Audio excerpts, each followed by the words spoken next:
The Premier League's back. The Premier League's back. Ooh, the Premier League's back. You need a transfer. You need to sort out your club. Let's figure it out together. Identifying one area in which your team needs to strengthen and provide you with a lovely little, cheeky little, yummy little option. Let's go. Arsenal, Cody Gakpo. He's the perfect profile for Arteta. Look, with Gabriel out for a few months, Arsenal now only have Eddie Nketiah as a forward option. I think they needed something prior to that if they were going to continue this title charge, because the next few months you need to get yourself to March and then you got so much chance. Now, there are rumours that Arsenal have 50 million to spend to buy a striker in this window. But apparently, rumours suggest that they wanted to sort of have that budget for a midfielder. So whether they were going to be able to afford Cody Gakpo remains to be seen. I think really they were wanting to have a Thomas Partey substitute there ready to go. But Gakpo would just be such a smart signing. He can play as a 10, he can play as a winger, he can play as a striker. Very similar to Gabriel Jesus, but can they afford him? That's the big question. Let me know, would you spend all your money on that striker, or would you mix it up, go for Douglas Luiz and another one, do you know what I mean? 225 millions, or just go and get yourself a midfielder and wait for Jesus to come back. Let me know in the comments down below. Allcott's got some energy. Aston Villa, Pau Torres. He matches Villa's ambition, and of course, he knows Unai Emery very, very well. They played brilliantly together. I mean, Unai Emery didn't play, but you know what I'm saying. With Mings being better under Emery, I think he will be better. It still feels like an upgrade in that position, and it could be an area that they could look to improve, especially with Diego Carlos still out for a good few months. I think a move to go and get Pau Torres is a great sort of starting point where, you know, you get to August next year, and then you go, ooh, we've got Diego Carlos and Pau Torres, you know, a bit of a gem when it comes to centre-backs in European football right now. And we're going somewhere.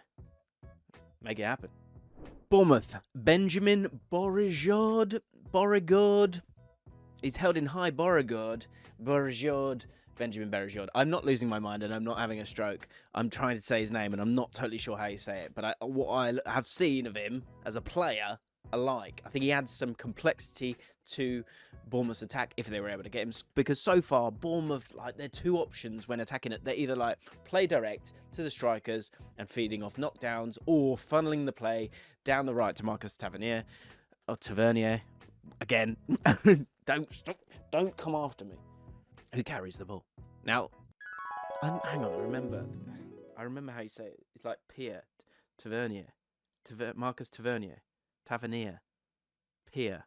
Tavernier. I'm going to go with Tavernier. Let me know, actually. Which one is it? Because I just can't get this one into my head. Marcus Tavernier.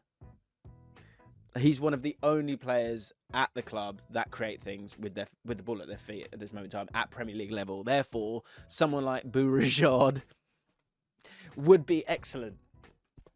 This is a car crash. In having like a more sort of open play threat. I think it's going to be really important for Bournemouth, who've done brilliantly up until now. Last season at Rennes, he scored 11 goals and registered 12 assists. He's continued that form this season. And at 28, he's kind of at that, like, you know, unfashionable age where you might be able to get a bit of a cut price for him, but you've still got someone who's kind of Premier League ready. I think he's quality, and I'm surprised no one's got him as of yet. We spoke about him in August.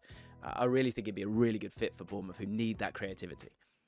The busy bumblebees. Who should they go and get? Well, with everything that's going on with Ivan Toney, I think they need to get themselves a striker. Youssef En-Nesyri. Yes, we're doing it. Yes, we're falling into the trap of buying someone off the back of a World Cup. But Brentford need a new striker. And even with Ivan Toney at the club, they still need someone because they haven't got any depth in that position at all.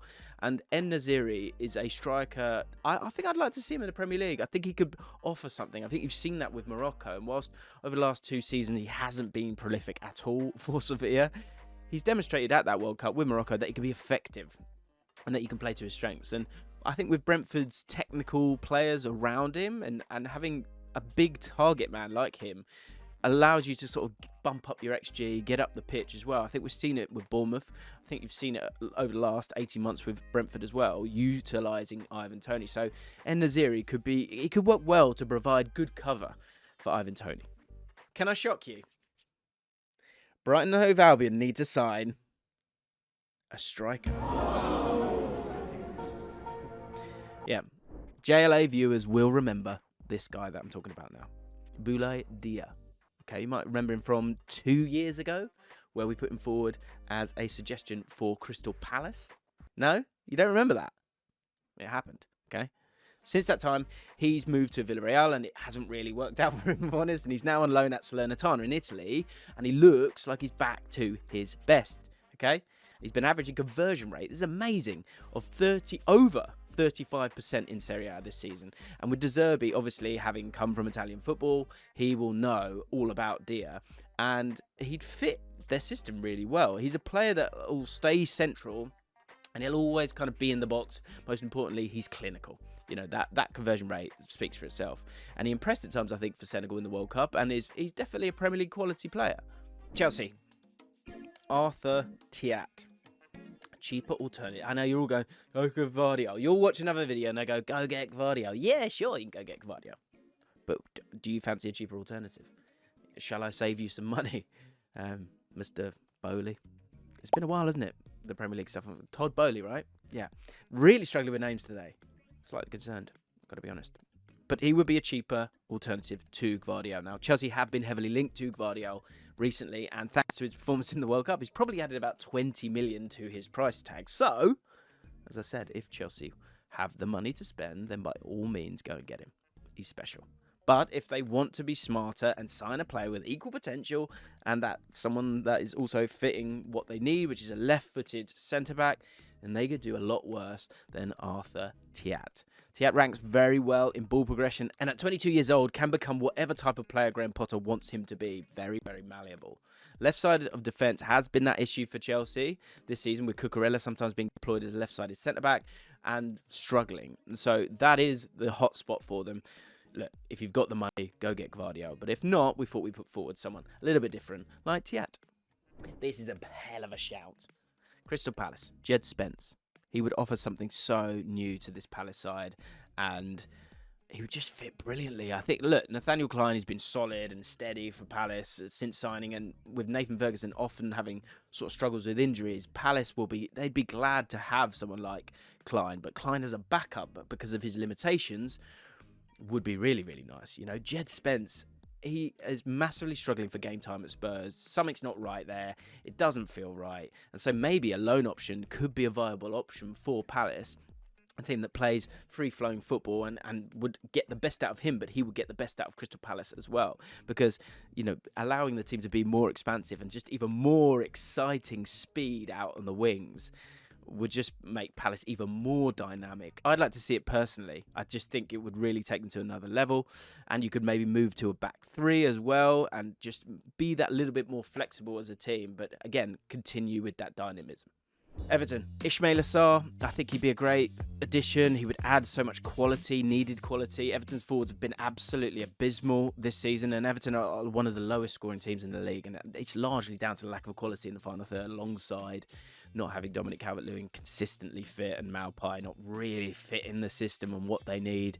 I think Ismail Assar would add some much needed directness alongside the ability to produce good end product. And in the World Cup, you got that glimpse of the quality that he has. And I thought he performed brilliantly in the group stages, which is further proof that he's too good. He's way too good for the Championship. And a move to Everton, I think, would work well for both parties.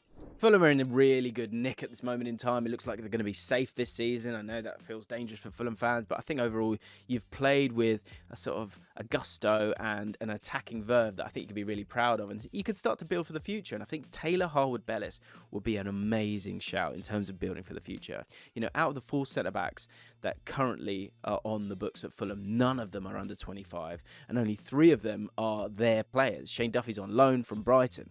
So Tim Ream, he has been one of their trusted centre-backs, he's 35, you know, you've got to start to look forwards and perhaps looking to buy a centre-half with a view of integrating him to the team over the next season. And in particular, between now and the end of the season, I think you've got the space, because of how well you've done, to sort of take those gambles. You know, Taylor Harwood-Bellis he's a Man City Academy graduate, and he's been excellent for Burnley this season, a team that plays good football as well. But he would probably not be able to turn down a Premier League move if it came about. Only 20. The big stumbling block for me, I think, is, do Man City feel like he has a future there?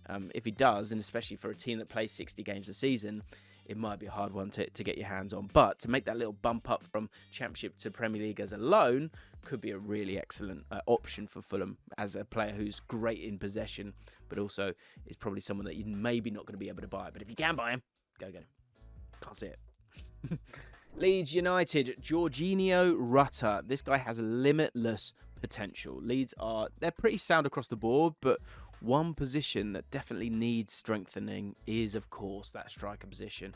Bamford doesn't seem to be able to stay fit, various injuries for him, and Leeds just need a striker who can play week in, week out and provide some stability in that position.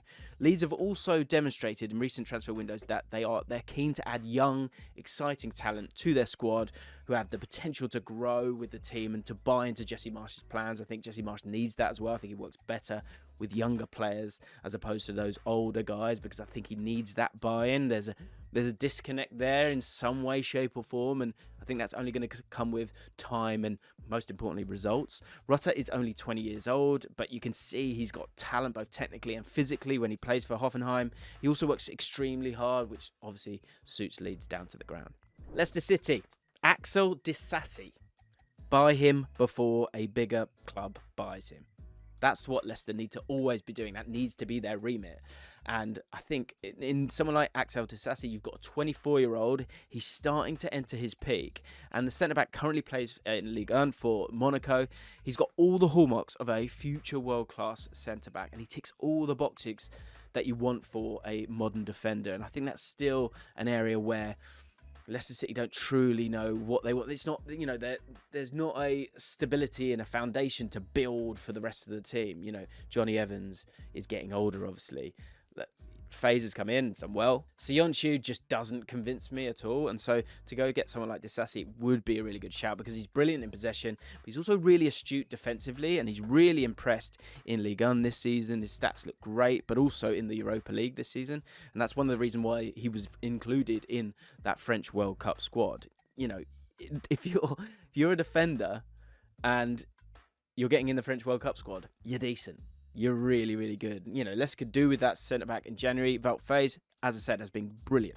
But he needs a partner that will play with him week in, week out, so they can build that strong base. Liverpool, Lovro Mayer. He adds much-needed creativity to this midfield. Now, I know there's no secret about Liverpool being in the market for a couple of midfielders. And look, Enzo Fernandez would be amazing. Jude Bellingham would be next level, right? But I just don't see, with a club that's looking to sell, I don't think they're going to spend that kind of money.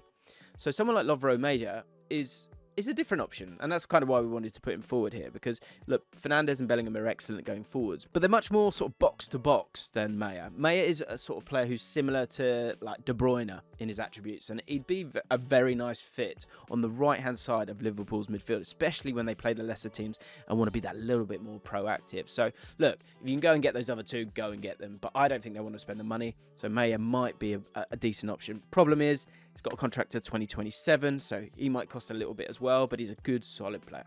Man City, I just can't get away from this name, and it just feels like the kind of signing that Man City will look to make. Obviously, there's a friendship there as well, and with Gundogan getting that little bit older in midfield, Bernardo Silva linked with Barcelona and different clubs all the time.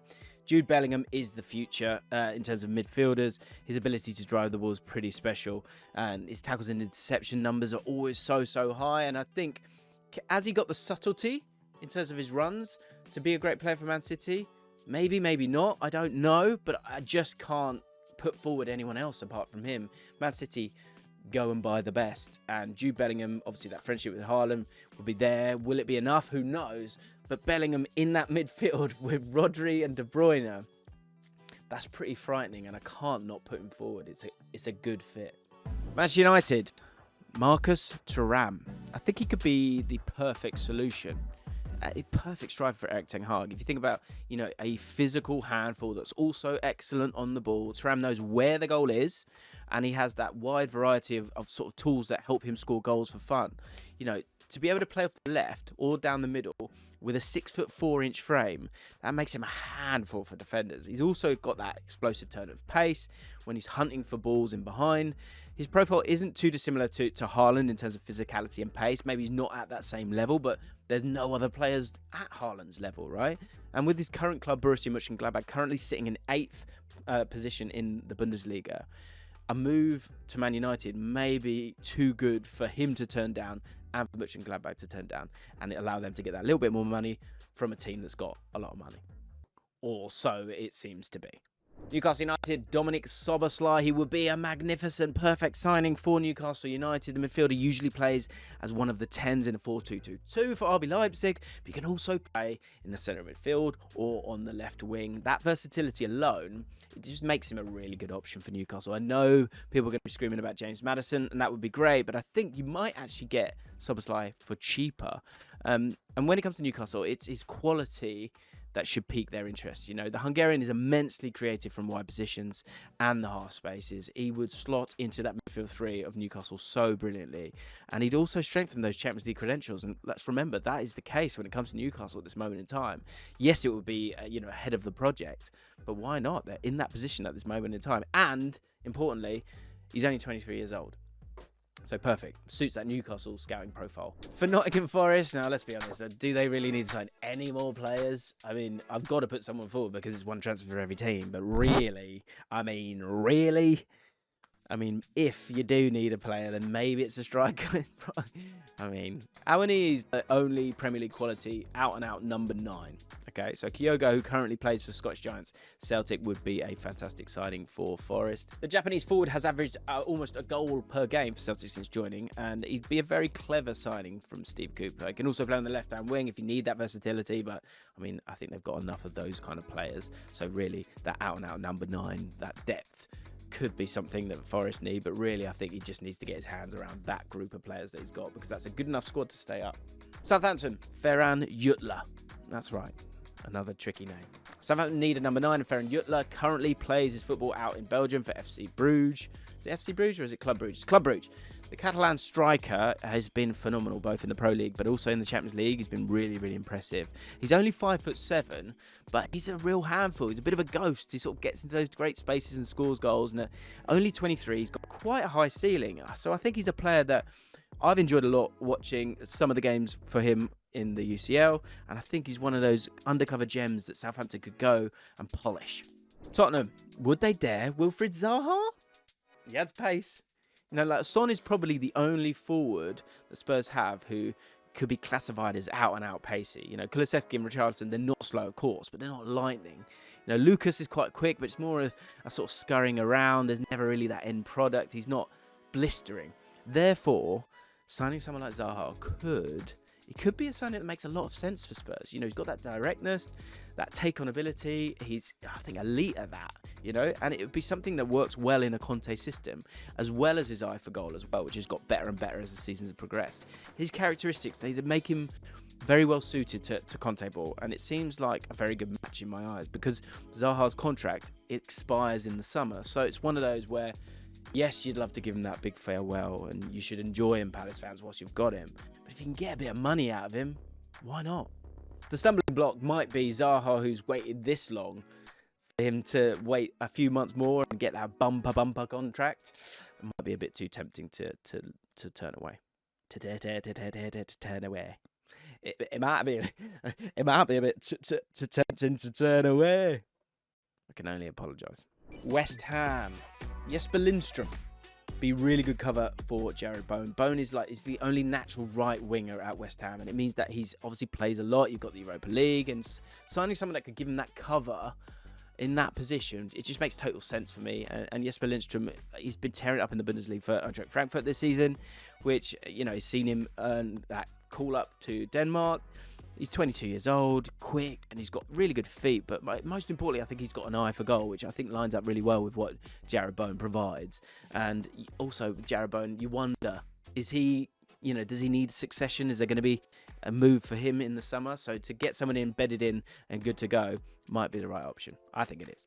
And of course, Wolverhampton Wanderers. What country should we pick from? Let's go with Portugal, shall we? Yeah. Gonçalo Ramos. I think you got to buy him quick, really. You know, he's been immense in Liga Portugal this season, and also, of course, bagged that hat-trick in the World Cup, so maybe he's just at the front of my mind, but he's still only 21. His ceiling looks to be really, really high, and no big clubs have been circling around him up till now at the time of recording, so maybe it's a perfect time for Wolves to kind of use those Portuguese connections, the land striker, who's undoubtedly going to be able to fix their goal scoring problem. I think it'd be an ambitious buy from Wolves, but one that would fit really well, and for someone coming into a new country, he'd be delighted as well because of all, of course, the Portuguese players that Wolves have. So there you have it. Let me know who I missed out. If you enjoyed the video, hit the like button and subscribe to the channel. I'll see you in the next one. Bye.